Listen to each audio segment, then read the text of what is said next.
Medical కళాశాలల ప్రైవేటీకరణకు వ్యతిరేకంగా అనంతపురంలో వైసీపీ నాయకులు నిర్వహించిన బైక్ ర్యాలీలో 2 వర్గాల మధ్య ఘర్షణ చోటు చేసుకుంది. Deputy mayor Gogatam Vijayabhaskar Reddy, corporator Sake Chandra మధ్య వివాదం తలెత్తింది. బైక్ ర్యాలీలో తాము ముందు వెళ్లాలంటూ ఒకరికొకరు గొడవకు దిగారు. ఈ ఘర్షణలో ఓ వ్యక్తి తలకు గాయం కావడంతో పోలీసులు ఆసుపత్రికి తరలించారు. పోలీసులు సర్ది చెప్పడంతో వివాదం సద్దుమణిగింది.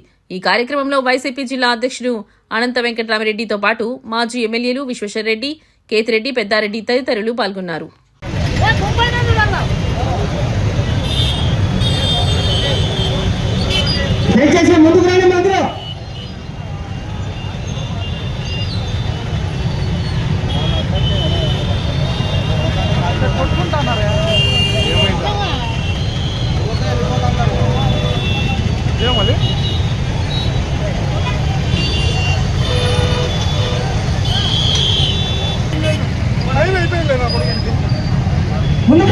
మన నాయకులందరూ ర్యాలీగా వస్తున్నారు. దయచేసి సైడ్ ఇవ్వండి. అందరూ మిగతా వాళ్ళు అందరూ నడుచుకుంటూ వస్తున్నారు. దయచేసి మీరు వదలండి వాళ్ళని. రామ్మా బాబు, దయచేసి అందరు నడుచుకుంటూ వస్తున్నారు. మీరు వదలండి. బామ్మ స్లోగా, బామ్మ బాబు స్లోగా, బామ్మ అన్న విశ్వాల పైకి రా. స్లోగా బామ్మ. ఏ బాబు ఉండమా.